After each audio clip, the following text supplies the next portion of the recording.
If you want to use 3D shapes, you can go to from game asset, then primitives.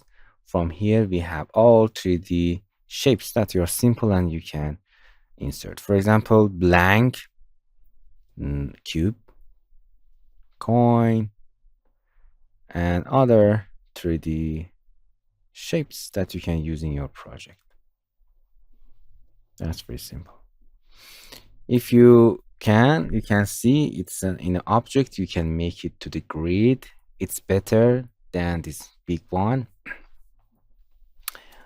Or if you want, you can make it bigger. Okay. You can see it means, for example, this is an one sphere type that if you want to copy, for example, this sphere, hit W to copy that. If you go into the this mode, you can see from this sphere we have 4 of them, and you can access them here. They are in one object. Because if you click the object from here, you can activate. You can just change the position, rotation, and scale. But if you click in here, you now have to access all of other important settings. If you change one of these settings, it affects all of these objects at once. And if you can edit. It's an AI edit.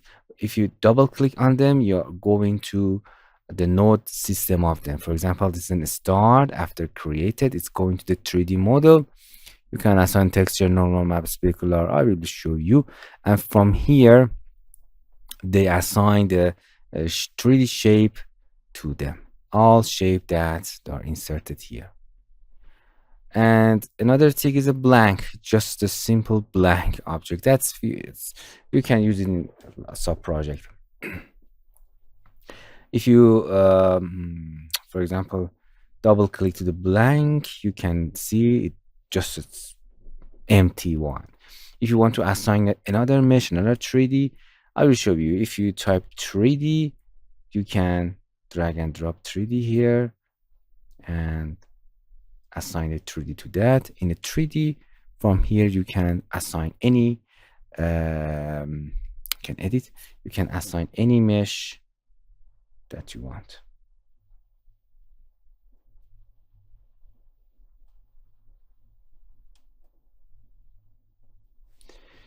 And then you can see this is our object.